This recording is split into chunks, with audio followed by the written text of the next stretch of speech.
사랑하는 여러분, 이 이야기를 듣는 모든 분들의 삶에 하나님의 은혜와 평강이 함께하기를 기도합니다. 우리의 신앙 여정은 때로 위대한 인물들의 삶을 통해 더욱 깊어지곤 합니다. 오늘 우리가 함께 나눌 이야기가 여러분의 마음에 새로운 영감과 위로를 주는 귀한 시간이 되기를 바랍니다. 이 거룩한 여정을 시작하기에 앞서 하나님의 말씀이 더 널리 퍼져나갈 수 있도록 구독과 좋아요로 저희의 사역에 동참해 주시길 부탁드립니다. 여러분의 작은 손길 하나하나가 복음의 씨앗을 퍼뜨리는 귀한 섬김이 됩니다. 이 채널을 통해 나누는 모든 말씀이 여러분과 여러분 가정에 하나님의 축복을 가져다 주길 소망합니다. 오늘 우리는 한 남자의 발자취를 따라 시간 여행을 떠나보려 합니다. 지금으로부터 약 2000년 전 지중해를 중심으로 광활한 로마 제국 전역을 무려 16,000km 이상 걸었고 바다를 통해서는 그보다 훨씬 더 먼 거리를 항해했던 인물. 그는 자신의 시대에 엄청난 논란의 중심에 섰으며 오늘날까지도 그에 대한 평가는 극명하게 엇갈립니다. 어떤 이들에게 그는 예수 그리스도의 가르침을 소수의 유대교 분파에서 세계 최대의 종교인 기독교로 성장시킨 가장 위대한 사도라 불립니다. 하지만 다른 이들에게 그는 역사 속에서 수많은 편견과 오해를 낳은 설교가로 비치기도 합니다. 그는 단 한 번의 환상을 근거로 기존의 모든 규칙을 바꾸려 했던 어떻게 보면 오만해 보일 수 있는 인물이었습니다. 수많은 모순과 혼란을 품고 있었던 사람. 그러나 이 모든 평가를 넘어 그는 서구 문명의 흐름을 바꾸고 수십억 영혼의 운명에 영향을 미친 인물입니다. 그의 이름은 바로 사도 바울입니다. 신약 성경의 페이지 속에 감춰진 위대한 인물의 진짜 모습은 무엇이었을까요? 무엇이 그에게 그토록 강력한 힘을 주었을까요? 이제 그 놀라운 여정을 함께 시작하겠습니다. 우리의 여정은 모든 것의 시작점, 예루살렘에서 출발합니다. 매년 전 세계 수백만 명의 순례자들이 이곳 주님의 거룩한 무덤 성당을 찾아옵니다. 예수 그리스도께서 십자가에 못 박히시고 부활하신 바로 그 장소로 믿어지는 곳입니다. 하지만 우리가 오늘날 이 십자가에 못 박힌 목수의 아들을 기억하는 이유는 전적으로 한 특별한 남자 덕분입니다. 바로 우리가 사도 바울이라 부르는 인물입니다. 바울은 갓 태어난 기독교를 유대교의 한 작은 분파에서 벗어나 전 세계적인 종교로 변모시킨 1등 공신이었습니다. 만약 그가 없었다면 기독교라는 새로운 신앙은 2000년 전 역사 속으로 조용히 사라졌을지도 모릅니다. 그는 기독교 최초의 국제적인 대사였고 예수님의 이야기를 이방 세계, 즉 비유대인들의 세계로 전파한 인물이었습니다. 그가 뿌린 새로운 사상의 씨앗은 로마 제국 전역으로 퍼져나가 서양 문명의 경로를 완전히 바꾸어 놓았습니다. 바울의 이야기는 신약 성경의 사도행전과 그가 로마 제국 곳곳에 흩어져 있던 작은 신앙 공동체들에게 보낸 놀라운 편지들 속에 고스란히 보존되어 있습니다. 2000년이라는 세월이 흘렀음에도 그의 편지에 담긴 열정적인 단어들은 여전히 살아 숨쉬며 우리의 심장을 뛰게 합니다. 너희가 자다가 깰 때가 벌써 되었으니 이는 이제 우리의 구원이 처음 믿을 때보다 가까웠음이라. 밤이 깊고 낮이 가까웠으니. 로마의 작은 기독교 공동체에 보낸 이 편지는 수많은 사람들의 신앙을 일깨웠습니다. 그는 과연 어떤 사람이었을까요? 무엇이 그에게 이런 힘을 주었을까요? 그를 이해하기 위해 우리는 먼저 그가 살았던 세상으로 들어가 보아야 합니다. 우리의 탐험은 유대 민족의 영적인 고향 예루살렘에서 시작됩니다. 2000년 전 이 도시는 유대교의 엄격한 율법이 지배하는 곳이었습니다. 그리고 그 율법은 바울의 삶 모든 측면을 지배했습니다. 오늘날에도 여전히 많은 유대인들이 기도하는 통곡의 벽은 한때 이곳에 서 있던 거대한 유대 성전의 일부입니다. 바울 시대의 이 성전은 유대교의 심장 그 자체였습니다. 바울의 시대를 더 깊이 느끼기 위해 우리는 현대 도시의 표면 아래로 내려가 보아야 합니다. 예루살렘의 지하에는 2000년 전의 시간이 겹겹이 쌓여 있습니다. 고고학자들이 발견한 고대의 배수로를 따라 내려가면 우리는 바울이 알던 도시의 흔적과 마주하게 됩니다. 통곡의 벽을 떠받치고 있는 첫 번째 기초석, 2000년 전의 항아리 조각들. 이것은 단순히 오래된 유물이 아닙니다. 바울이 걷고 숨쉬고 기도했던 바로 그 시대의 공기를 느끼게 해주는 타임캡슐입니다. 하지만 이 터널 속에는 어두운 역사의 흔적도 남아 있습니다. 예루살렘은 유대인의 도시였지만 동시에 잔혹한 외세의 지배 아래 있었습니다. 바로 로마 제국입니다. 서기 6년경 바울이 태어났을 무렵 예루살렘은 로마의 직접 통치하에 놓였습니다. 유대인들은 로마의 점령을 결코 받아들이지 않았습니다. 그들의 존재 자체가 거룩한 도시를 더럽힌다고 생각했습니다. 이러한 상황은 우리 역사 속 일제강점기에 암울했던 시절을 떠올리게 합니다. 민족의 정체성이 억압받고 희망이 보이지 않는 시대. 그때 우리 민족이 해방을 간절히 바랐던 것처럼 당시 유대인들도 그들을 구원해줄 메시아, 즉 구원자를 애타게 기다렸습니다. 이러한 정치적, 종교적 혼란 속에서 유대인 사회는 분열했습니다. 로마의 점령에 어떻게 대응해야 할까요? 어떤 이들은 무장 저항을 외쳤고 다른 이들은 하나님의 때를 기다려야 한다고 주장했습니다. 이때 아직 바울이 아닌 유대식 이름 사울로 불리던 청년은 바리새파에 합류하는 길을 선택했습니다. 바리새파는 유대 율법을 철저히 지킴으로써 하나님의 구원을 앞당길 수 있다고 믿었던 엄격한 종교 분파였습니다. 사울에게 율법 준수는 삶의 전부이자 민족을 구원할 유일한 길이었습니다. 그는 율법에 대한 뜨거운 열정으로 가득 찬 청년이었습니다. 그런데 사울의 삶을 뒤흔들 한 가지 흥미로운 사실이 있습니다. 그는 유대인이었지만 동시에 로마 시민권을 가지고 있었다는 점입니다. 일부 학자들은 그의 부모가 노예였다가 해방되면서 그가 로마 시민권을 얻었을 것이라고 추측합니다.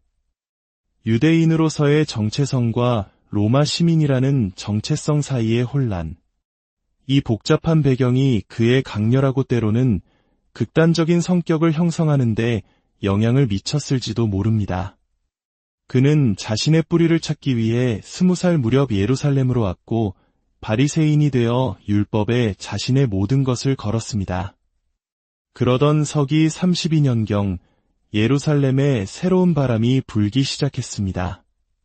갈릴리 출신의 한 랍비, 예수가 십자가에서 처형된 후 그를 따르던 이들이 급진적인 주장을 하기 시작한 것입니다. 그들은 예수가 죽음에서 부활했으며 그가 바로 유대인들이 기다려온 메시아라고 선포했습니다. 예수 운동은 사울이 가장 소중하게 여기던 모든 것을 위협하는 것이었습니다. 만약 예수가 메시아라면 유대인들이 목숨처럼 지켜온 율법은 더 이상 중요하지 않게 됩니다. 율법이 삶의 전부였던 바리새인 사울에게 이는 신성모독이자 용납할 수 없는 이단 사상이었습니다. 그는 분노했습니다. 그는 이 새로운 분파가 유대교의 순수성을 파괴하고 있다고 믿었고 그들을 박해하는 데 앞장섰습니다. 그는 훗날 자신의 편지에서 이렇게 고백합니다. 내가 이전에 유대교에 있을 때에 행한 일을 너희가 들었거니와 하나님의 교회를 심히 박해하여 멸하고 내가 내 동족 중 여러 영갑자보다 유대교를 지나치게 믿어 내 조상의 전통에 대하여 더욱 열심히 있었으나 사도행전에 따르면 사울의 분노는 예수 운동의 지도자 중 한 명이었던 스데반에게 집중되었습니다. 스데반은 뛰어난 설교로 많은 유대인들을 개종시키고 있었습니다. 격분한 군중은 스데반을 성 밖으로 끌고 가 돌로 쳐 죽였습니다. 그리고 성경은 사울이 그 현장에서 돌을 던지는 사람들의 옷을 지키며 서 있었다고 기록합니다. 이는 단순한 방관이 아닌 그 처형에 동의하고 지지했다는 것을 의미합니다. 여기서 우리는 깊은 모순과 마주합니다. 어떻게 한 인간을 돌로 쳐 죽이는 잔혹한 행위를 묵인했던 사람이 훗날 전 세계 결혼식에서 낭송되는 가장 아름다운 사랑의 찬가를 쓸 수 있었을까요? 사랑은 오래 참고 사랑은 온유하며 시기하지 아니하며 사랑은 자랑하지 아니하며 교만하지 아니하며 무례히 행하지 아니하며 자기의 유익을 구하지 아니하며 성내지 아니하며 악한 것을 생각하지 아니하며 이 극단적인 두 모습 사이에 과연 무슨 일이 있었던 것일까요? 무엇이 열정적인 박해자를 가장 위대한 사도로 변화시켰을까요? 그 해답은 다마스쿠스로 가는 길 위에서 벌어진 역사상 가장 극적인 회심 사건에 있습니다. 예수의 제자들을 더 잡아들이기 위해 다마스쿠스로 향하던 사울. 그 길 위에서 그의 세상은 송두리째 뒤집혔습니다. 사도행전은 그 순간을 이렇게 묘사합니다. 갑자기 하늘로부터 강렬한 빛이 그를 둘러비추었고 그는 땅에 엎드러졌습니다. 그 빛은 너무나 강렬해서 그의 눈을 멀게 했습니다. 그리고 그는 한 음성을 들었습니다. 사울아, 사울아, 내가 어찌하여 나를 박해하느냐?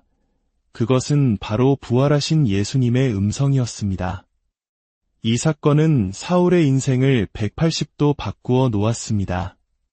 심리학자들은 이를 단순한 신비 체험을 넘어 그의 내면에 있던 깊은 갈등이 폭발한 순간으로 해석하기도 합니다. 유대인으로서의 정체성과 로마 시민으로서의 현실, 율법에 대한 열정과 예수 운동이 던지는 근본적인 질문 사이에서 그는 극심한 내적 혼란을 겪고 있었을 것입니다. 다마스쿠스로 가는 길 위에서 그의 억눌렸던 모든 것이 무너지고 새로운 정체성이 탄생한 것입니다. 이후 사울은 이방인의 사도라는 새로운 사명을 받습니다. 그의 이름은 로마식 이름인 바울로 바뀌었고 그의 삶의 방향도 완전히 바뀌었습니다. 그는 박해자에서 복음의 전파자로 거듭났습니다. 회심 후 바울은 안디옥에서 활동을 시작합니다. 이곳은 다양한 인종과 문화가 어우러진 국제적인 도시였습니다. 예루살렘과 달리 안디옥의 공동체는 유대인뿐만 아니라 수많은 이방인들, 즉 비유대인들로 구성되어 있었습니다. 이곳에서 바울은 그의 사역에 있어 가장 중요한 깨달음을 얻게 됩니다. 이방인들에게 복음을 전파하기 위해서는 넘어야 할 큰 장벽이 있었습니다. 바로 유대교의 전통적인 율법, 특히 할례와 음식 규정이었습니다. 당시 예루살렘의 기독교 지도자들은 이방인이 기독교인이 되려면 먼저 할례를 받고 유대 율법을 지키는 사실상 유대인이 되어야 한다고 생각했습니다. 하지만 바울의 생각은 달랐습니다. 그는 이방인들과 함께 생활하며 그들의 문화를 이해하게 되었고 이러한 율법 조항들이 복음을 받아들이는데 큰 걸림돌이 된다는 것을 깨달았습니다. 여기서 바울의 혁신적인 신학이 탄생합니다. 그는 예루살렘으로 돌아가 예수님의 동생이자 예루살렘 교회의 지도자였던 야고보와 다른 사도들 앞에서 자신의 주장을 담대하게 펼칩니다. 이것이 바로 역사적인 예루살렘 공의회입니다. 바울은 주장했습니다. 사람이 구원을 받는 것은 율법의 행위로 말미암음이 아니요 오직 예수 그리스도를 믿는 믿음으로 말미암는 줄 알므로 우리도 그리스도 예수를 믿나니 이는 엄청나게 급진적인 주장이었습니다. 예수님을 직접 따랐던 사도들 앞에서 단 한 번의 환상을 근거로 모든 규칙을 바꾸자고 외치는 것이나 다름없었습니다. 그들의 눈에 바울은 얼마나 오만하고 위험한 인물로 보였을까요? 그러나 놀랍게도 오랜 논쟁 끝에 예루살렘 공의회는 바울의 손을 들어주었습니다. 이방인 신자들에게 할례나 율법의 무거운 짐을 지우지 않기로 결정한 것입니다. 이 결정은 기독교 역사상 가장 중요한 전환점이었습니다. 이로써 기독교는 유대교라는 민족 종교의 울타리를 넘어 모든 민족을 위한 세계적인 종교로 나아갈 수 있는 문을 활짝 열었습니다. 이제 바울 앞에는 광활한 이방 세계가 펼쳐졌습니다. 그는 로마 제국이 닦아놓은 잘 포장된 도로와 안전한 백길을 따라 복음을 전하기 위한 대장정에 나섭니다. 그의 첫 번째 주요 선교지는 소아시아, 현재의 터키 지역이었습니다. 에베소. 이곳은 풍요의 여신 아르테미스를 숭배하는 거대한 이교 도시였습니다. 아르테미스 신전은 고대 세계 7대 불가사의 중 하나로 꼽힐 만큼 웅장했으며 도시 경제는 신전을 찾는 순례객들과 그들이 사가는 아르테미스인 모형에 크게 의존하고 있었습니다. 이곳에 도착한 바울은 담대하게 선포했습니다. 오직 유일한 참 하나님은 한 분뿐이며 아르테미스는 사람이 만든 우상에 불과하다. 세상의 종말이 가까웠으니 회개하고 예수를 믿으라. 이 메시지는 에베소의 종교와 경제, 그 근간을 흔드는 것이었습니다. 당연히 엄청난 반발이 뒤따랐습니다. 은으로 신상 모형을 만들던 데메드리오라는 사람이 선동하여 거대한 폭동이 일어났고 사람들은 극장에 모여 크다, 에베소 사람의 아르테미스여 라고 몇 시간 동안이나 외쳤습니다. 생명의 위협을 느낀 바울은 결국 에베소를 떠나야 했습니다. 그러나 그의 씨앗은 헛되지 않았습니다. 훗날 에베소 외곽의 한 동굴에서 바울의 초상화가 발견되었습니다. 서기 6세기에 그려진 이 프레스코화는 바울이 남긴 영향력이 얼마나 깊었는지를 보여줍니다. 이 그림에는 바울의 외모에 대한 유일한 묘사로 알려진 글의 내용과도 닮아 있습니다. 그는 중간 키에 머리숱이 적고 다리는 약간 휘었으며 눈썹은 짙고 코는 다소 길었다. 그는 은혜와 자비로 가득 차 있었는데 어떨 때는 사람처럼 보였고 또 어떨 때는 천사처럼 보였다. 이 묘사는 그의 복합적인 성격을 완벽하게 설명해줍니다. 그는 인간적이고 직설적이며 때로는 분노하고 자랑하는 듯 보였지만 다른 한편으로는 아버지처럼 부드럽고 천사처럼 자비로운 모습을 지니고 있었습니다.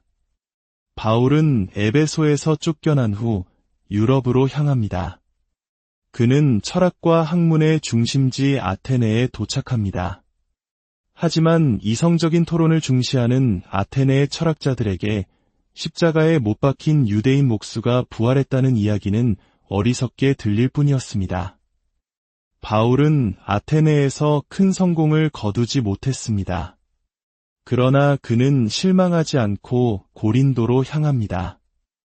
고린도는 다양한 인종과 문화가 뒤섞인 활기찬 항구 도시였습니다. 아테네의 지식인들과 달리 고린도의 평범한 사람들은 그의 메시지에 귀를 기울였습니다. 바울은 이곳에서 천막을 만드는 일을 하며 생계를 유지했고 1년 6개월이라는 긴 시간 동안 머물며 성공적으로 교회를 세웠습니다. 그는 자신의 편지에서 이렇게 말합니다. 내가 여러 사람에게 여러 모습이 된 것은 아무쪼록 몇 사람이라도 구원하고자 함이니 그는 상황에 따라 자신을 맞출 줄 아는 놀라운 적응력을 가진 전략가였습니다. 고린도에 머무는 동안 그는 로마에 있는 신자들에게 편지를 씁니다. 이것이 바로 로마서입니다. 로마서는 그의 신학 사상이 가장 명확하고 체계적으로 정리된 걸작으로 기독교 역사상 가장 영향력 있는 문서가 되었습니다. 바울의 여정은 이제 로마 제국의 심장, 로마를 향하고 있었습니다. 그러나 그의 마지막 여정은 순탄치 않았습니다. 예루살렘으로 돌아갔을 때 그는 성전을 더럽혔다는 거짓 고발을 당해 체포됩니다. 로마 시민이었던 그는 황제에게 직접 재판받을 권리를 주장했고 죄수의 신분으로 로마로 압송됩니다. 로마에 도착한 후 바울의 이야기는 갑자기 희미해집니다. 사도행전은 그가 2년 동안 가택연금 상태에서 비교적 자유롭게 방문객을 맞으며 복음을 전했다고 기록한 뒤 아무런 설명 없이 끝을 맺습니다. 그의 재판 결과나 최후에 대한 기록은 성경에 없습니다. 왜일까요? 아마도 사도행전의 저자인 누가는 바울 개인의 죽음이 아닌 그를 통해 로마에 도착한 복음이 계속해서 전파되고 있다는 사실을 강조하고 싶었을 것입니다. 바울의 죽음으로 이야기가 끝나면 마치 복음이 패배한 것처럼 보일 수 있기 때문입니다. 교회 전통에 따르면 바울은 네로 황제의 기독교 박해 시기에 순교한 것으로 전해집니다. 예수가 주님이시라 라는 그의 선포는 카이사르가 주님이시라 라고 외쳐야 했던 로마 제국에서 명백한 정치적 도전이었습니다. 그는 결국 참수형을 당했다고 전해집니다. 로마 성벽 밖에 위치한 산파올로 푸오리 레 무라 대성당 지하에는 그의 무덤으로 여겨지는 석관이 안치되어 있습니다. 최근 과학적 조사 결과 석관에서 발견된 뼈 조각이 1대 2세기 사람의 것으로 밝혀져 이 전승에 신빙성을 더해주고 있습니다. 우리는 바울의 시신이 정말 그곳에 있는지 확신할 수 없습니다. 하지만 그를 진정으로 찾고 싶다면 우리가 보아야 할 곳은 그의 무덤이 아니라 그가 남긴 말 속에 있습니다. 그의 육신은 사라졌지만 그의 말은 2000년을 넘어 여전히 살아 숨쉬며 우리에게 말을 겁니다. 나는 사도 중에 가장 작은 자라. 나는 하나님의 교회를 박해하였으므로 사도라 칭함받기를 감당하지 못할 자니라. 그러나 내가 나된 것은 하나님의 은혜로 된 것이니 죽은 자의 부활이 없다면 그리스도도 다시 살아나지 못하셨으리라. 그리스도께서 만일 다시 살아나지 못하셨으면 우리가 전파하는 것도 헛것이요 또 너희 믿음도 헛것이며 그러나 이제 그리스도께서 죽은 자 가운데서 다시 살아나사 잠자는 자들의 첫 열매가 되셨도다. 아담 안에서 모든 사람이 죽은 것 같이 그리스도 안에서 모든 사람이 삶을 얻으리라. 바울. 그를 좋아하든 싫어하든 우리는 그를 무시할 수 없습니다. 그는 열정적인 박해자에서 가장 위대한 사도로 변화했고 작은 유대 분파를 세계적인 종교로 바꾸었으며 그의 말은 서구 문명의 역사를 바꾸었습니다. 그의 삶은 하나님의 은혜가 한 사람을 통해 얼마나 위대한 일을 이룰 수 있는지를 보여주는 가장 극적인 증거입니다. 오늘 사도 바울의 발자취를 따라온 이 여정이 여러분 각자의 신앙을 돌아보고 우리를 향한 하나님의 놀라운 계획을 다시 한번 깨닫는 계기가 되었기를 바랍니다. 함께 해주셔서 감사합니다. 여러분의 삶에 늘 하나님의 크신 사랑과 사랑하는 여러분, 이야기를 듣는 모든 분들의 삶에 하나님의 은혜와 평강이 함께하기를 기도합니다.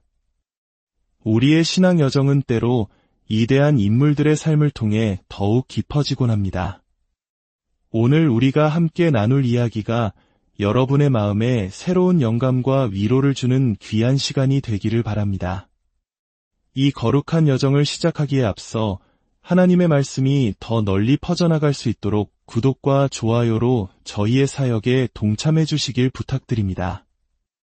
여러분의 작은 손길 하나하나가 복음의 씨앗을 퍼뜨리는 귀한 섬김이 됩니다. 이 채널을 통해 나누는 모든 말씀이 여러분과 여러분 가정에 하나님의 축복을 가져다 주길 소망합니다. 오늘 우리는 한 남자의 발자취를 따라 시간 여행을 떠나보려 합니다.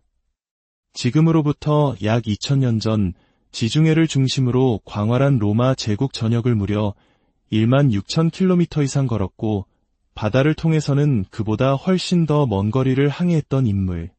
그는 자신의 시대에 엄청난 논란의 중심에 섰으며 오늘날까지도 그에 대한 평가는 극명하게 엇갈립니다.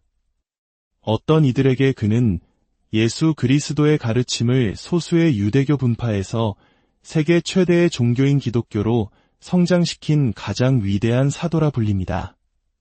하지만 다른 이들에게 그는 역사 속에서 수많은 편견과 오해를 낳은 설교가로 비치기도 합니다. 그는 단 한 번의 환상을 근거로 기존의 모든 규칙을 바꾸려 했던 어떻게 보면 오만해 보일 수 있는 인물이었습니다. 수많은 모순과 혼란을 품고 있었던 사람. 그러나 이 모든 평가를 넘어 그는 서구 문명의 흐름을 바꾸고 수십억 영혼의 운명에 영향을 미친 인물입니다. 그의 이름은 바로 사도 바울입니다. 신약 성경의 페이지 속에 감춰진 위대한 인물의 진짜 모습은 무엇이었을까요? 무엇이 그에게 그토록 강력한 힘을 주었을까요? 이제 그 놀라운 여정을 함께 시작하겠습니다. 우리의 여정은 모든 것의 시작점, 예루살렘에서 출발합니다. 매년 전 세계 수백만 명의 순례자들이 이곳 주님의 거룩한 무덤 성당을 찾아옵니다. 예수 그리스도께서 십자가에 못 박히시고 부활하신 바로 그 장소로 믿어지는 곳입니다. 하지만 우리가 오늘날 이 십자가에 못 박힌 목수의 아들을 기억하는 이유는 전적으로 한 특별한 남자 덕분입니다. 바로 우리가 사도 바울이라 부르는 인물입니다. 바울은 갓 태어난 기독교를 유대교의 한 작은 분파에서 벗어나 전 세계적인 종교로 변모시킨 1등 공신이었습니다. 만약 그가 없었다면 기독교라는 새로운 신앙은 2000년 전 역사 속으로 조용히 사라졌을지도 모릅니다. 그는 기독교 최초의 국제적인 대사였고 예수님의 이야기를 이방 세계, 즉 비유대인들의 세계로 전파한 인물이었습니다. 그가 뿌린 새로운 사상의 씨앗은 로마 제국 전역으로 퍼져나가 서양 문명의 경로를 완전히 바꾸어 놓았습니다. 바울의 이야기는 신약 성경의 사도행전과 그가 로마 제국 곳곳에 흩어져 있던 작은 신앙 공동체들에게 보낸 놀라운 편지들 속에 고스란히 보존되어 있습니다. 2000년이라는 세월이 흘렀음에도 그의 편지에 담긴 열정적인 단어들은 여전히 살아 숨쉬며 우리의 심장을 뛰게 합니다. 너희가 자다가 깰 때가 벌써 되었으니 이는 이제 우리의 구원이 처음 믿을 때보다 가까웠음이라. 밤이 깊고 낮이 가까웠으니. 로마의 작은 기독교 공동체에 보낸 이 편지는 수많은 사람들의 신앙을 일깨웠습니다. 그는 과연 어떤 사람이었을까요? 무엇이 그에게 이런 힘을 주었을까요? 그를 이해하기 위해 우리는 먼저 그가 살았던 세상으로 들어가 보아야 합니다.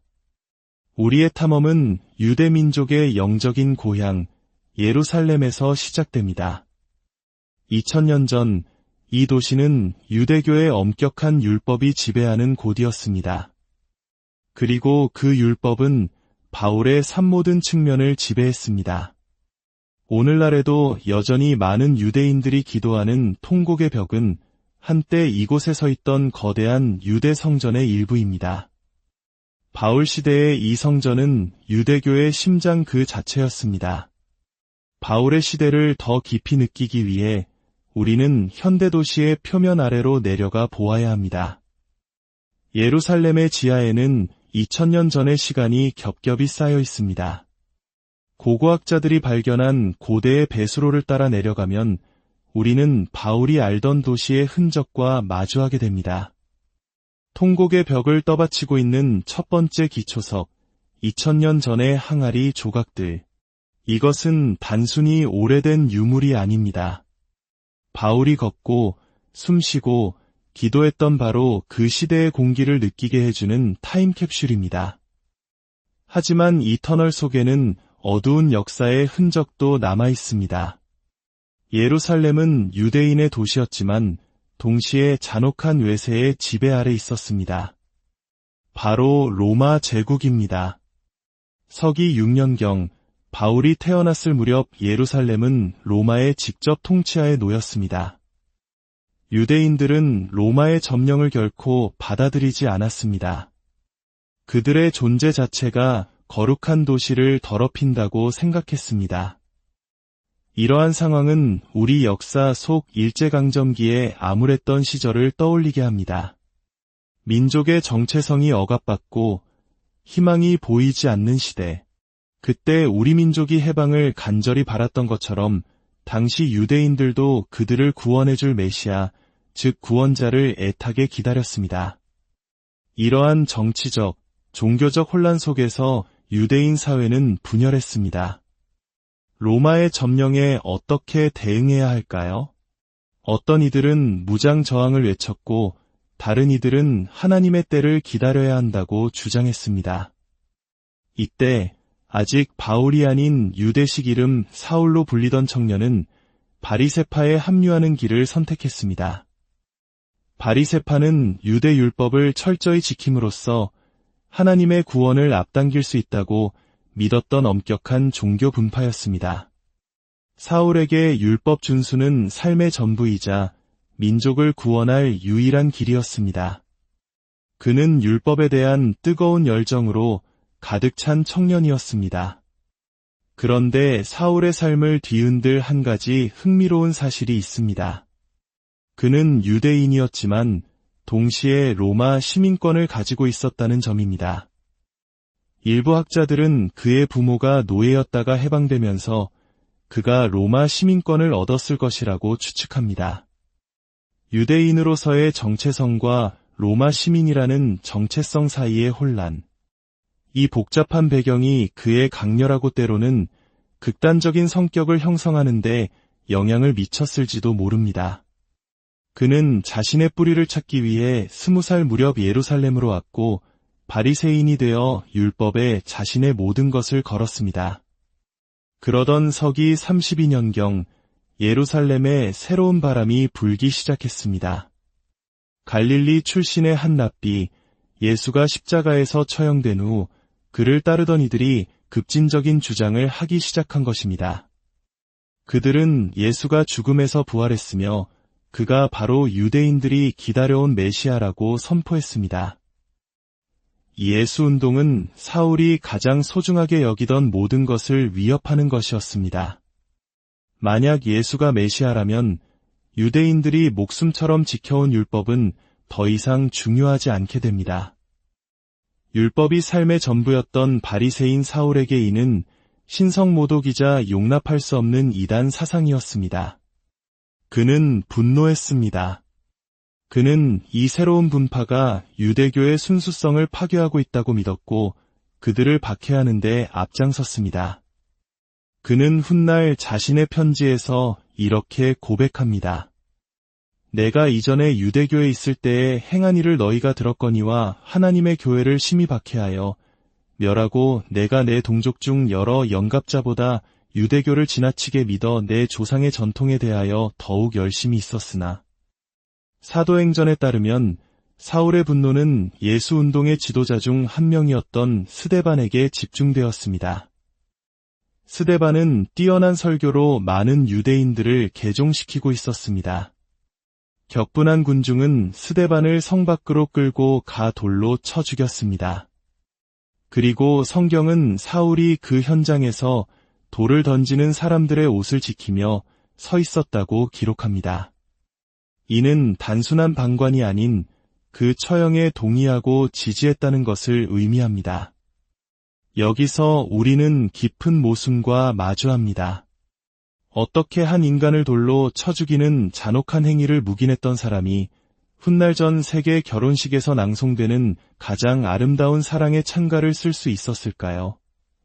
사랑은 오래 참고 사랑은 온유하며 시기하지 아니하며 사랑은 자랑하지 아니하며 교만하지 아니하며 무례히 행하지 아니하며 자기의 유익을 구하지 아니하며 성내지 아니하며 악한 것을 생각하지 아니하며 이 극단적인 두 모습 사이에 과연 무슨 일이 있었던 것일까요? 무엇이 열정적인 박해자를 가장 위대한 사도로 변화시켰을까요? 그 해답은 다마스쿠스로 가는 길 위에서 벌어진 역사상 가장 극적인 회심 사건에 있습니다. 예수의 제자들을 더 잡아들이기 위해 다마스쿠스로 향하던 사울. 그 길 위에서 그의 세상은 송두리째 뒤집혔습니다. 사도행전은 그 순간을 이렇게 묘사합니다. 갑자기 하늘로부터 강렬한 빛이 그를 둘러비추었고 그는 땅에 엎드러졌습니다. 그 빛은 너무나 강렬해서 그의 눈을 멀게 했습니다. 그리고 그는 한 음성을 들었습니다. 사울아, 사울아, 내가 어찌하여 나를 박해하느냐? 그것은 바로 부활하신 예수님의 음성이었습니다. 이 사건은 사울의 인생을 180도 바꾸어 놓았습니다. 심리학자들은 이를 단순한 신비 체험을 넘어 그의 내면에 있던 깊은 갈등이 폭발한 순간으로 해석하기도 합니다. 유대인으로서의 정체성과 로마 시민으로서의 현실, 율법에 대한 열정과 예수 운동이 던지는 근본적인 질문 사이에서 그는 극심한 내적 혼란을 겪고 있었을 것입니다. 다마스쿠스로 가는 길 위에서 그의 억눌렸던 모든 것이 무너지고 새로운 정체성이 탄생한 것입니다. 이후 사울은 이방인의 사도라는 새로운 사명을 받습니다. 그의 이름은 로마식 이름인 바울로 바뀌었고 그의 삶의 방향도 완전히 바뀌었습니다. 그는 박해자에서 복음의 전파자로 거듭났습니다. 회심 후 바울은 안디옥에서 활동을 시작합니다. 이곳은 다양한 인종과 문화가 어우러진 국제적인 도시였습니다. 예루살렘과 달리 안디옥의 공동체는 유대인뿐만 아니라 수많은 이방인들, 즉 비유대인들로 구성되어 있었습니다. 이곳에서 바울은 그의 사역에 있어 가장 중요한 깨달음을 얻게 됩니다. 이방인들에게 복음을 전파하기 위해서는 넘어야 할 큰 장벽이 있었습니다. 바로 유대교의 전통적인 율법, 특히 할례와 음식 규정이었습니다. 당시 예루살렘의 기독교 지도자들은 이방인이 기독교인이 되려면 먼저 할례를 받고 유대 율법을 지키는 사실상 유대인이 되어야 한다고 생각했습니다. 하지만 바울의 생각은 달랐습니다. 그는 이방인들과 함께 생활하며 그들의 문화를 이해하게 되었고 이러한 율법 조항들이 복음을 받아들이는데 큰 걸림돌이 된다는 것을 깨달았습니다.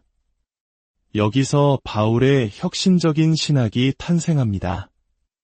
그는 예루살렘으로 돌아가 예수님의 동생이자 예루살렘 교회의 지도자였던 야고보와 다른 사도들 앞에서 자신의 주장을 담대하게 펼칩니다. 이것이 바로 역사적인 예루살렘 공의회입니다. 바울은 주장했습니다. 사람이 구원을 받는 것은 율법의 행위로 말미암음이 아니요 오직 예수 그리스도를 믿는 믿음으로 말미암는 줄 알므로 우리도 그리스도 예수를 믿나니 이는 엄청나게 급진적인 주장이었습니다. 예수님을 직접 따랐던 사도들 앞에서 단 한 번의 환상을 근거로 모든 규칙을 바꾸자고 외치는 것이나 다름없었습니다. 그들의 눈에 바울은 얼마나 오만하고 위험한 인물로 보였을까요? 그러나 놀랍게도 오랜 논쟁 끝에 예루살렘 공의회는 바울의 손을 들어주었습니다. 이방인 신자들에게 할례나 율법의 무거운 짐을 지우지 않기로 결정한 것입니다. 이 결정은 기독교 역사상 가장 중요한 전환점이었습니다. 이로써 기독교는 유대교라는 민족 종교의 울타리를 넘어 모든 민족을 위한 세계적인 종교로 나아갈 수 있는 문을 활짝 열었습니다. 이제 바울 앞에는 광활한 이방 세계가 펼쳐졌습니다. 그는 로마 제국이 닦아놓은 잘 포장된 도로와 안전한 백길을 따라 복음을 전하기 위한 대장정에 나섭니다. 그의 첫 번째 주요 선교지는 소아시아, 현재의 터키 지역이었습니다. 에베소. 이곳은 풍요의 여신 아르테미스를 숭배하는 거대한 이교 도시였습니다. 아르테미스 신전은 고대 세계 7대 불가사의 중 하나로 꼽힐 만큼 웅장했으며 도시 경제는 신전을 찾는 순례객들과 그들이 사가는 아르테미스인 모형에 크게 의존하고 있었습니다. 이곳에 도착한 바울은 담대하게 선포했습니다. 오직 유일한 참 하나님은 한 분뿐이며 아르테미스는 사람이 만든 우상에 불과하다. 세상의 종말이 가까웠으니 회개하고 예수를 믿으라. 이 메시지는 에베소의 종교와 경제, 그 근간을 흔드는 것이었습니다. 당연히 엄청난 반발이 뒤따랐습니다. 은으로 신상 모형을 만들던 데메드리오라는 사람이 선동하여 거대한 폭동이 일어났고, 사람들은 극장에 모여 크다, 에베소 사람의 아르테미스여 라고 몇 시간 동안이나 외쳤습니다. 생명의 위협을 느낀 바울은 결국 에베소를 떠나야 했습니다. 그러나 그의 씨앗은 헛되지 않았습니다. 훗날 에베소 외곽의 한 동굴에서 바울의 초상화가 발견되었습니다. 서기 6세기에 그려진 이 프레스코화는 바울이 남긴 영향력이 얼마나 깊었는지를 보여줍니다. 이 그림에는 바울의 외모에 대한 유일한 묘사로 알려진 글의 내용과도 닮아 있습니다. 그는 중간 키에 머리숱이 적고 다리는 약간 휘었으며 눈썹은 짙고 코는 다소 길었다. 그는 은혜와 자비로 가득 차 있었는데 어떨 때는 사람처럼 보였고 또 어떨 때는 천사처럼 보였다. 이 묘사는 그의 복합적인 성격을 완벽하게 설명해줍니다. 그는 인간적이고 직설적이며 때로는 분노하고 자랑하는 듯 보였지만 다른 한편으로는 아버지처럼 부드럽고 천사처럼 자비로운 모습을 지니고 있었습니다. 바울은 에베소에서 쫓겨난 후 유럽으로 향합니다. 그는 철학과 학문의 중심지 아테네에 도착합니다. 하지만 이성적인 토론을 중시하는 아테네의 철학자들에게 십자가에 못 박힌 유대인 목수가 부활했다는 이야기는 어리석게 들릴 뿐이었습니다. 바울은 아테네에서 큰 성공을 거두지 못했습니다. 그러나 그는 실망하지 않고 고린도로 향합니다. 고린도는 다양한 인종과 문화가 뒤섞인 활기찬 항구 도시였습니다. 아테네의 지식인들과 달리 고린도의 평범한 사람들은 그의 메시지에 귀를 기울였습니다.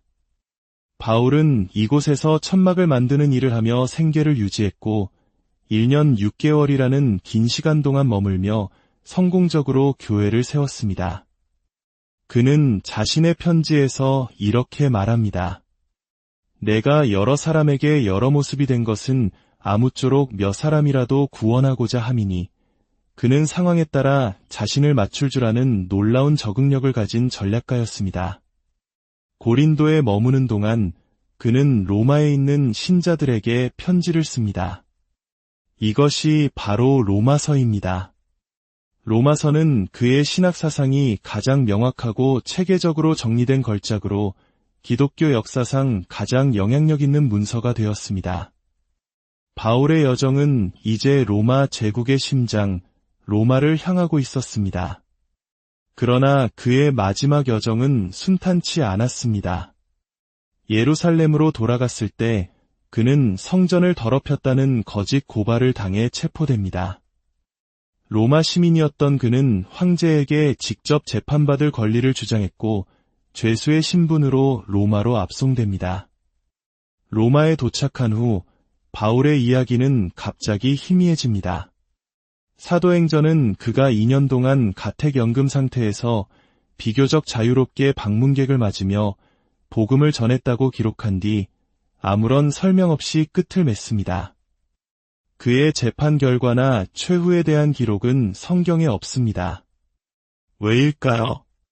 아마도 사도행전의 저자인 누가는 바울 개인의 죽음이 아닌 그를 통해 로마에 도착한 복음이 계속해서 전파되고 있다는 사실을 강조하고 싶었을 것입니다.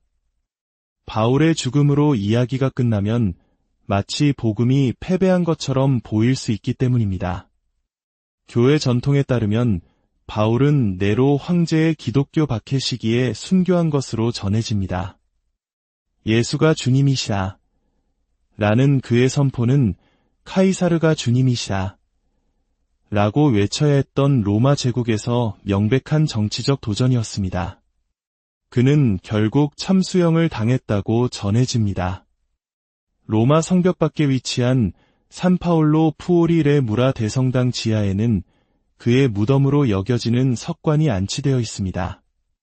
최근 과학적 조사 결과 석관에서 발견된 뼈 조각이 1대 2세기 사람의 것으로 밝혀져 이 전승에 신빙성을 더해주고 있습니다. 우리는 바울의 시신이 정말 그곳에 있는지 확신할 수 없습니다. 하지만 그를 진정으로 찾고 싶다면 우리가 보아야 할 곳은 그의 무덤이 아니라 그가 남긴 말 속에 있습니다. 그의 육신은 사라졌지만 그의 말은 2000년을 넘어 여전히 살아 숨쉬며 우리에게 말을 겁니다. 나는 사도 중에 가장 작은 자라. 나는 하나님의 교회를 박해하였으므로 사도라 칭함받기를 감당하지 못할 자니라. 그러나 내가 나된 것은 하나님의 은혜로 된 것이니 죽은 자의 부활이 없다면 그리스도도 다시 살아나지 못하셨으리라. 그리스도께서 만일 다시 살아나지 못하셨으면 우리가 전파하는 것도 헛것이요 또 너희 믿음도 헛것이며 그러나 이제 그리스도께서 죽은 자 가운데서 다시 살아나사 잠자는 자들의 첫 열매가 되셨도다. 아담 안에서 모든 사람이 죽은 것 같이 그리스도 안에서 모든 사람이 삶을 얻으리라. 바울. 그를 좋아하든 싫어하든 우리는 그를 무시할 수 없습니다. 그는 열정적인 박해자에서 가장 위대한 사도로 변화했고 작은 유대 분파를 세계적인 종교로 바꾸었으며 그의 말은 서구 문명의 역사를 바꾸었습니다. 그의 삶은 하나님의 은혜가 한 사람을 통해 얼마나 위대한 일을 이룰 수 있는지를 보여주는 가장 극적인 증거입니다.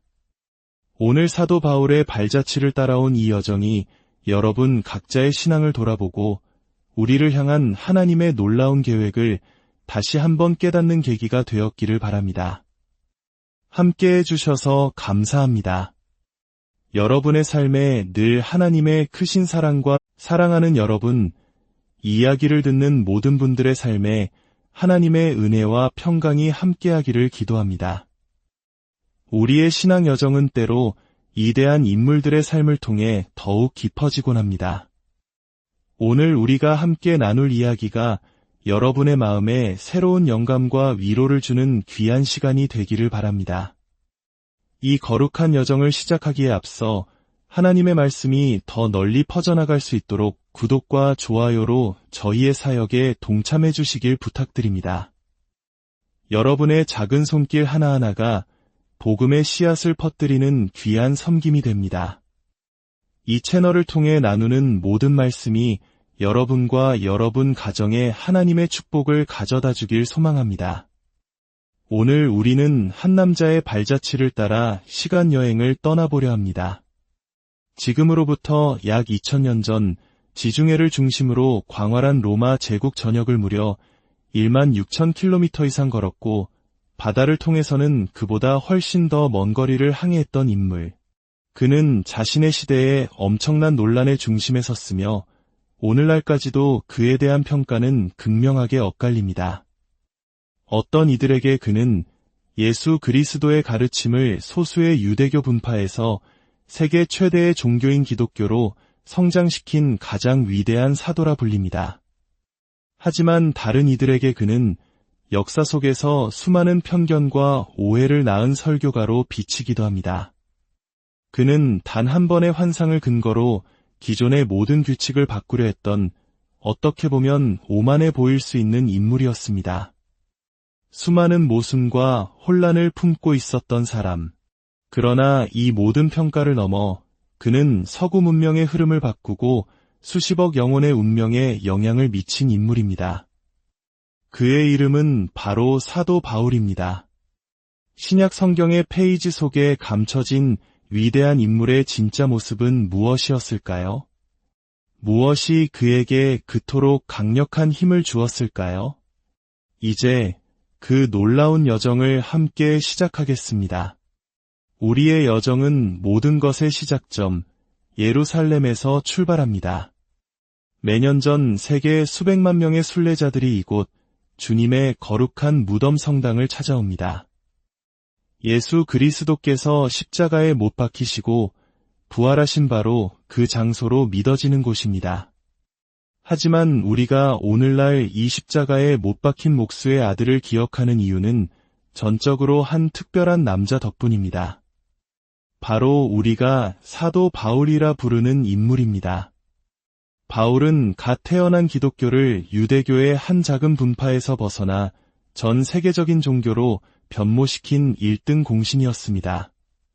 만약 그가 없었다면 기독교라는 새로운 신앙은 2000년 전 역사 속으로 조용히 사라졌을지도 모릅니다. 그는 기독교 최초의 국제적인 대사였고 예수님의 이야기를 이방 세계, 즉 비유대인들의 세계로 전파한 인물이었습니다.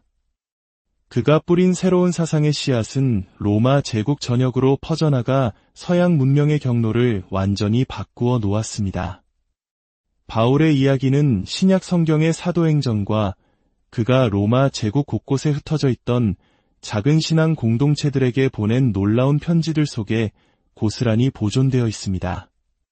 2000년이라는 세월이 흘렀음에도 그의 편지에 담긴 열정적인 단어들은 여전히 살아 숨쉬며 우리의 심장을 뛰게 합니다. 너희가 자다가 깰 때가 벌써 되었으니 이는 이제 우리의 구원이 처음 믿을 때보다 가까웠음이라. 밤이 깊고 낮이 가까웠으니. 로마의 작은 기독교 공동체에 보낸 이 편지는 수많은 사람들의 신앙을 일깨웠습니다. 그는 과연 어떤 사람이었을까요? 무엇이 그에게 이런 힘을 주었을까요? 그를 이해하기 위해 우리는 먼저 그가 살았던 세상으로 들어가 보아야 합니다. 우리의 탐험은 유대 민족의 영적인 고향 예루살렘에서 시작됩니다. 2000년 전 이 도시는 유대교의 엄격한 율법이 지배하는 곳이었습니다. 그리고 그 율법은 바울의 삶 모든 측면을 지배했습니다. 오늘날에도 여전히 많은 유대인들이 기도하는 통곡의 벽은 한때 이곳에 서 있던 거대한 유대 성전의 일부입니다. 바울 시대의 이 성전은 유대교의 심장 그 자체였습니다. 바울의 시대를 더 깊이 느끼기 위해 우리는 현대 도시의 표면 아래로 내려가 보아야 합니다. 예루살렘의 지하에는 2000년 전의 시간이 겹겹이 쌓여 있습니다. 고고학자들이 발견한 고대의 배수로를 따라 내려가면 우리는 바울이 알던 도시의 흔적과 마주하게 됩니다. 통곡의 벽을 떠받치고 있는 첫 번째 기초석, 2000년 전의 항아리 조각들. 이것은 단순히 오래된 유물이 아닙니다. 바울이 걷고 숨쉬고 기도했던 바로 그 시대의 공기를 느끼게 해주는 타임캡슐입니다. 하지만 이 터널 속에는 어두운 역사의 흔적도 남아 있습니다. 예루살렘은 유대인의 도시였지만 동시에 잔혹한 외세의 지배 아래 있었습니다. 바로 로마 제국입니다. 서기 6년경 바울이 태어났을 무렵 예루살렘은 로마의 직접 통치하에 놓였습니다. 유대인들은 로마의 점령을 결코 받아들이지 않았습니다. 그들의 존재 자체가 거룩한 도시를 더럽힌다고 생각했습니다. 이러한 상황은 우리 역사 속 일제강점기에 암울했던 시절을 떠올리게 합니다. 민족의 정체성이 억압받고 희망이 보이지 않는 시대. 그때 우리 민족이 해방을 간절히 바랐던 것처럼 당시 유대인들도 그들을 구원해줄 메시아, 즉 구원자를 애타게 기다렸습니다. 이러한 정치적, 종교적 혼란 속에서 유대인 사회는 분열했습니다. 로마의 점령에 어떻게 대응해야 할까요? 어떤 이들은 무장 저항을 외쳤고 다른 이들은 하나님의 때를 기다려야 한다고 주장했습니다. 이때 아직 바울이 아닌 유대식 이름 사울로 불리던 청년은 바리새파에 합류하는 길을 선택했습니다. 바리새파는 유대 율법을 철저히 지킴으로써 하나님의 구원을 앞당길 수 있다고 믿었던 엄격한 종교 분파였습니다. 사울에게 율법 준수는 삶의 전부이자 민족을 구원할 유일한 길이었습니다. 그는 율법에 대한 뜨거운 열정으로 가득 찬 청년이었습니다. 그런데 사울의 삶을 뒤흔들 한 가지 흥미로운 사실이 있습니다. 그는 유대인이었지만 동시에 로마 시민권을 가지고 있었다는 점입니다. 일부 학자들은 그의 부모가 노예였다가 해방되면서 그가 로마 시민권을 얻었을 것이라고 추측합니다. 유대인으로서의 정체성과 로마 시민이라는 정체성 사이의 혼란. 이 복잡한 배경이 그의 강렬하고 때로는 극단적인 성격을 형성하는 데 영향을 미쳤을지도 모릅니다. 그는 자신의 뿌리를 찾기 위해 20살 무렵 예루살렘으로 왔고 바리새인이 되어 율법에 자신의 모든 것을 걸었습니다. 그러던 서기 32년경 예루살렘에 새로운 바람이 불기 시작했습니다. 갈릴리 출신의 한 랍비, 예수가 십자가에서 처형된 후 그를 따르던 이들이 급진적인 주장을 하기 시작한 것입니다. 그들은 예수가 죽음에서 부활했으며 그가 바로 유대인들이 기다려온 메시아라고 선포했습니다. 예수 운동은 사울이 가장 소중하게 여기던 모든 것을 위협하는 것이었습니다. 만약 예수가 메시아라면 유대인들이 목숨처럼 지켜온 율법은 더 이상 중요하지 않게 됩니다. 율법이 삶의 전부였던 바리새인 사울에게 이는 신성모독이자 용납할 수 없는 이단 사상이었습니다. 그는 분노했습니다. 그는 이 새로운 분파가 유대교의 순수성을 파괴하고 있다고 믿었고 그들을 박해하는 데 앞장섰습니다. 그는 훗날 자신의 편지에서 이렇게 고백합니다. 내가 이전에 유대교에 있을 때에 행한 일을 너희가 들었거니와 하나님의 교회를 심히 박해하여 멸하고 내가 내 동족 중 여러 영갑자보다 유대교를 지나치게 믿어 내 조상의 전통에 대하여 더욱 열심히 있었으나 사도행전에 따르면 사울의 분노는 예수 운동의 지도자 중 한 명이었던 스데반에게 집중되었습니다. 스데반은 뛰어난 설교로 많은 유대인들을 개종시키고 있었습니다.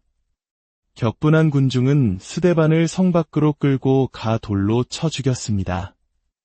그리고 성경은 사울이 그 현장에서 돌을 던지는 사람들의 옷을 지키며 서 있었다고 기록합니다. 이는 단순한 방관이 아닌 그 처형에 동의하고 지지했다는 것을 의미합니다. 여기서 우리는 깊은 모순과 마주합니다. 어떻게 한 인간을 돌로 쳐 죽이는 잔혹한 행위를 묵인했던 사람이 훗날 전 세계 결혼식에서 낭송되는 가장 아름다운 사랑의 찬가를 쓸 수 있었을까요? 사랑은 오래 참고 사랑은 온유하며 시기하지 아니하며 사랑은 자랑하지 아니하며 교만하지 아니하며 무례히 행하지 아니하며 자기의 유익을 구하지 아니하며 성내지 아니하며 악한 것을 생각하지 아니하며 이 극단적인 두 모습 사이에 과연 무슨 일이 있었던 것일까요? 무엇이 열정적인 박해자를 가장 위대한 사도로 변화시켰을까요? 그 해답은 다마스쿠스로 가는 길 위에서 벌어진 역사상 가장 극적인 회심 사건에 있습니다. 예수의 제자들을 더 잡아들이기 위해 다마스쿠스로 향하던 사울. 그 길 위에서 그의 세상은 송두리째 뒤집혔습니다. 사도행전은 그 순간을 이렇게 묘사합니다. 갑자기 하늘로부터 강렬한 빛이 그를 둘러비추었고 그는 땅에 엎드러졌습니다. 그 빛은 너무나 강렬해서 그의 눈을 멀게 했습니다. 그리고 그는 한 음성을 들었습니다. 사울아, 사울아, 내가 어찌하여 나를 박해하느냐? 그것은 바로 부활하신 예수님의 음성이었습니다. 이 사건은 사울의 인생을 180도 바꾸어 놓았습니다. 심리학자들은 이를 단순한 신비 체험을 넘어 그의 내면에 있던 깊은 갈등이 폭발한 순간으로 해석하기도 합니다. 유대인으로서의 정체성과 로마 시민으로서의 현실, 율법에 대한 열정과 예수 운동이 던지는 근본적인 질문 사이에서 그는 극심한 내적 혼란을 겪고 있었을 것입니다. 다마스쿠스로 가는 길 위에서 그의 억눌렸던 모든 것이 무너지고 새로운 정체성이 탄생한 것입니다. 이후 사울은 이방인의 사도라는 새로운 사명을 받습니다. 그의 이름은 로마식 이름인 바울로 바뀌었고 그의 삶의 방향도 완전히 바뀌었습니다. 그는 박해자에서 복음의 전파자로 거듭났습니다. 회심 후 바울은 안디옥에서 활동을 시작합니다. 이곳은 다양한 인종과 문화가 어우러진 국제적인 도시였습니다. 예루살렘과 달리 안디옥의 공동체는 유대인뿐만 아니라 수많은 이방인,